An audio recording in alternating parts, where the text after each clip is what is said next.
There's a skunk back here. There's a different animal back here every freaking night. Oh my god, it's raining. All the cats are here. That's so annoying. It's f***ing up my garden. Now you just decide to show yourself. Hey man, you're super cute, but you need to stay away from my garden. Stay away. Stay away.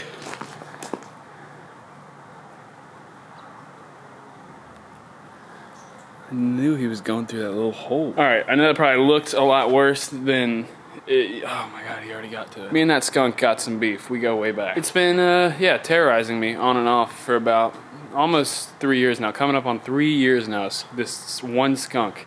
Do your job, bro. Oh my goodness. This is why he can't be trusted. He just digs holes and exposes the roots of these beautiful plants. He somehow fits through that hole right there, which is absolutely insane. We've actually trapped quite a few animals back here with a humane trap, and then we just release them into a big wild area. We were just like, we literally would get so many animals, we stopped doing that. I feel like we would attract them almost. So I have no choice but to go back there and get to the plants before the sun just cooks them. There's really not much I can do. I mean, the raised beds are my best defense. Skunks are pretty cute too, in my opinion. I mean, they're pretty lethal as well, but if you're gonna scare a skunk before, you know, it's gonna scare you. I don't know, maybe. My cats are also great friends with all of these animals. I've seen the skunk and my cats like face to face many times. So, I mean, he's part of the family. I just don't want him tearing up my stuff. But I don't know what skunks eat. I don't know if I can even feed a skunk. I don't know if that's ethical. Okay, got our security guard. We're gonna do one swift round around the garden just to make sure we've got no trespassers. Looks good. How are things over there on your flank?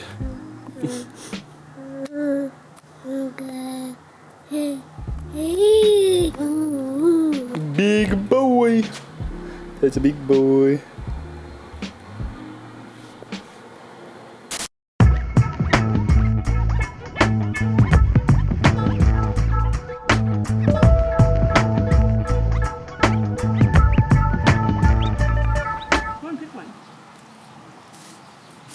Oh God. You want all of them. Yes! You got it. Which one do you want the most? Beets. Beets? Ew, fine.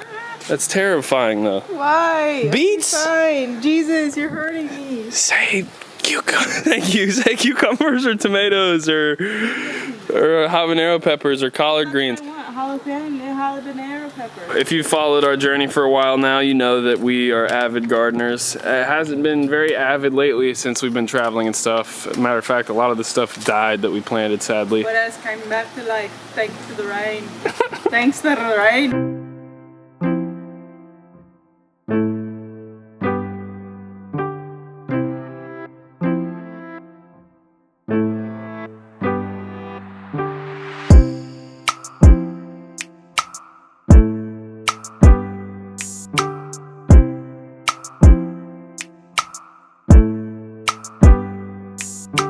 Child's too heavy, so you have to wear him in a carrier. You want me? Quick little garden update. Back in the day, I guess, what is it called? Dead ringer? It's like a term, I guess. It's for when you hear the bells at the graveyards, because they used to declare people dead back in the day and just bury them, and they'd put a little string in their hand and it would hook up to a bell on a tree.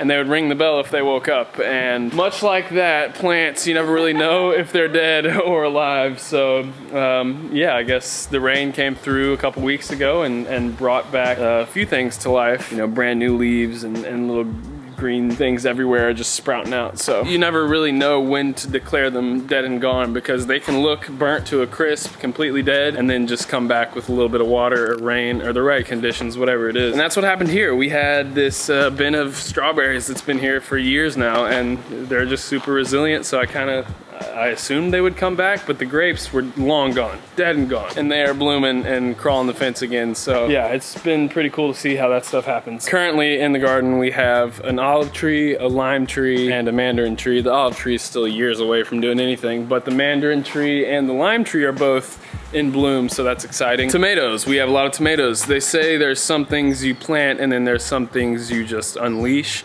And for me, tomatoes is one of those things.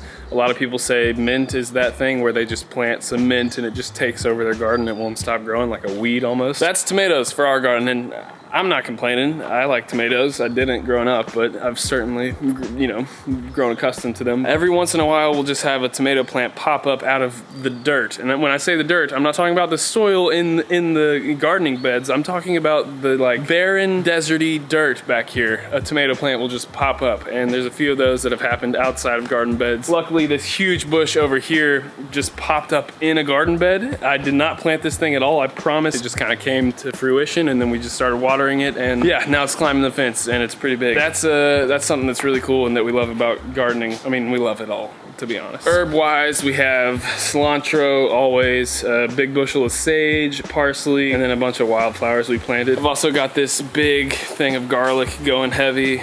And then we have these little baby peppers. I think they're baby habaneros, I'm not even sure. And then we have strawberries, carrots. We still have the sweet potatoes going. I didn't mention rosemary and thyme and the herbs. I'm just realizing that now. Blueberries and raspberries still going. We're not using like half of the garden beds back here right now. And that's just because we haven't been home. We've been traveling. Oh, bell peppers too. We got bell peppers going. But yeah, we haven't been using the garden beds, and we need to. I feel like it's just a waste of dirt and sun and all that stuff that's, you know, already happening back here. Quarantine has made me realize that I need to be, you know, having this garden producing 10 times more than we're producing right now. So we're gonna sow some seeds right now so that in, you know, however many months, 2-3 months, when they're blooming and you know, little food's coming out, whatever. We're gonna sow some seeds so that y'all can see the whole transformation though, basically. And yeah, let's do it. What did he choose? What did he? Oh, he chose the kale. Kale. Flowers, that's your favorite thing to grow? So we should do a whole bucket of flowers. That would be fun. They attract butterflies and birds and bees, yeah.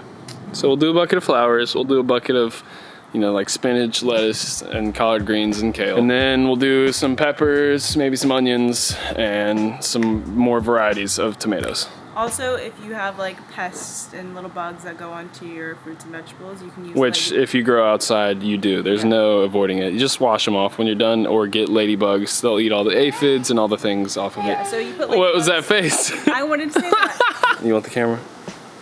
Dada. All of those are sweet potato vines. These are here, all sweet potato vines. And they've kind of dropped down and started adventuring into, you know, new territories, basically. There's a tomato plant doing the same thing. We didn't plant this one either, it just showed up, which I'm not complaining again. Look how evil these bugs look. This is basically what all the grapes looked like. All the vines were just dead and barren. These little vines will grow out and they will grab on to the fence, and they'll grab on anything. Originally, when I planted these, that was strategic, putting them right here beside the fence and kind of guiding them instead of coming out to go back and up the fence so that we, you know, have grapes kind of fall down the fence. The goal is to put seedlings in each one of these little squares or pots and create a strong enough little root system that we can then take it out and put it in a garden bed like so and watch them flourish. For herbs, we're gonna be doing catnip because our cats really appreciate when we do that. They'll jump in the They literally, yeah, they go up in the box and they go crazy. Dill, chives, basil, and chamomile. We're gonna do some edible flowers and sunflowers for Taylor. And then for fruits and veggies, we're gonna do this mountain sweet yellow watermelon, which I'm really excited about. Some onions, more kinds of tomatoes, jalapenos, and cucumbers. Seed spacing and depth varies on all the seeds.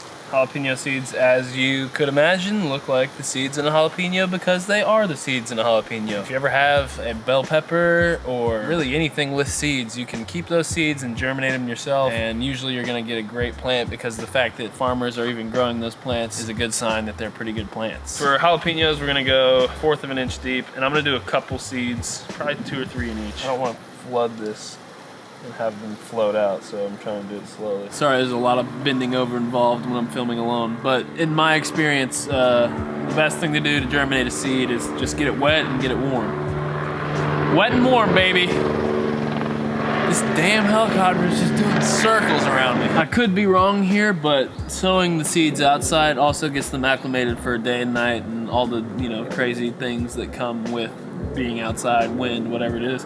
So maybe it helps, but maybe it's worse. Who knows? Onion seeds literally look like the turf pellets in AstroTurf. The same process that we just did with these seeds, I did with this bushel over here. It was 1 or 2 carrot seeds, and then I moved it into here, and it kind of went crazy, but it looks like it's time for it to go. I'm so nervous. I can see it, William. I see the top of a carrot. What the? That looks like a chode. Okay, don't be mean to them. Look, bro. Oh, I'm so happy. Those aren't carrots. Those are. Oh, I am so happy. That looks like a red rocket. Bro, I don't even like carrots. Those are flawless. I just harvested some carrots and there's another damn helicopter. None of them really have that iconic carrot shape except for... No, that doesn't even count. These two are hugging though, so that's cool. Probably not gonna grow carrots again this spring, so we'll figure it out, but boom, carrots.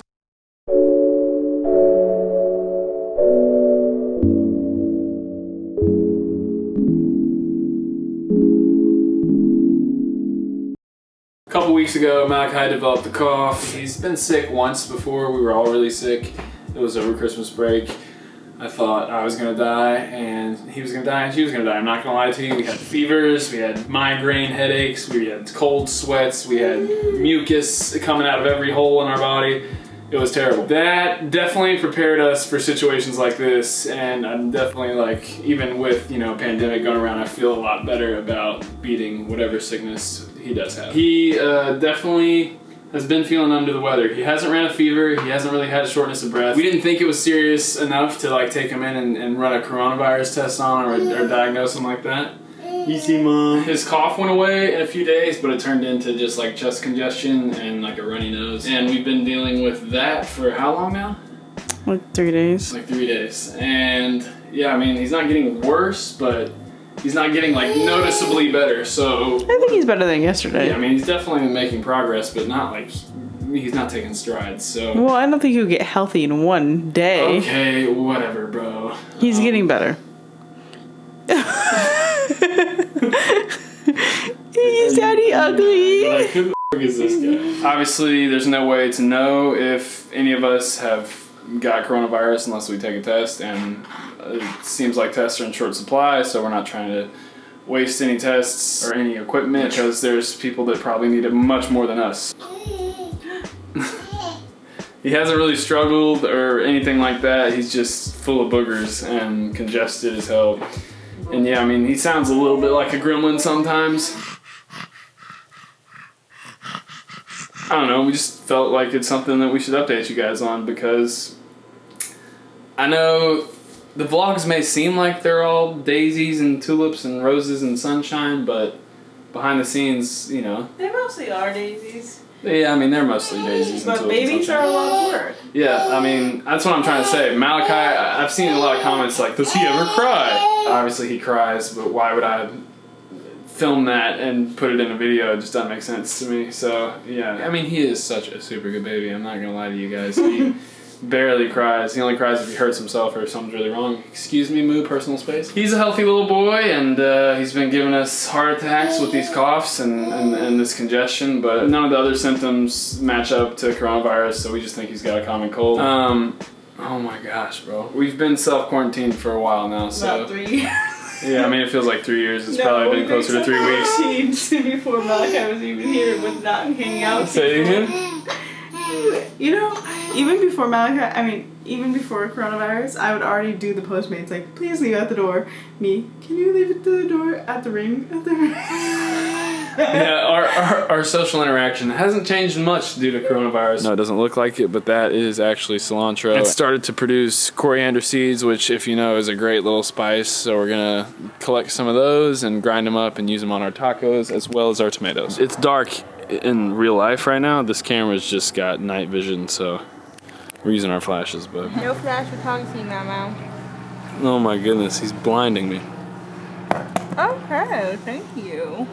No cracks? Mom really appreciates that. Remember when you would take photos with your DSLR and then you would take the light and go like that to make? That was a fun time. That will never come back. I don't want to shake them too much because, God, it smells so good. Just like breaking cilantro stems. So I've got a packet of jackfruit pre-made or whatever, packaged, processed, whatever you want to call it. I've got that, I've got tortillas, I've got some onions, and then I have like salsa. And yeah, beans and rice. I have beans and rice. So, I mean, that sounds pretty good to me. No avocados, sadly. No vegan cheese. They're definitely gonna be a bit run down. It's probably smart to dry Where did you get this whole plant? Take a whole bush out of the ground. I told you these look like a bush, guys. I know a lot of people call cilantro coriander and coriander cilantro, and they're the same thing, but I think cilantro is like the actual leaves and coriander is the actual seeds, but I could be mistaken. But yeah, garden looks 100% better than it did yesterday. Really excited about that. My cat just opened the door. It's scary. This is what they look like. Oh, I just lost one. This is what they look like when they're fresh though. And this is what happens when you let the plant like overgrow and flower. They look much different when they're dry. But no, I'm making at least 2 meals a day. Most of the time 3. If we order food, then I won't cook, obviously. I'm really honing in on my skills here. And yeah, I think I'm doing a pretty good job, but I'll let you see for yourself. Okay, tacos are done. Burnt some tortillas, so the whole house is kind of smoky. We're just airing that out right now. Malakai is falling asleep.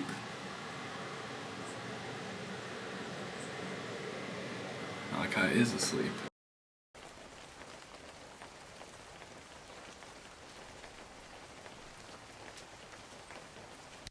Thanks for the rain.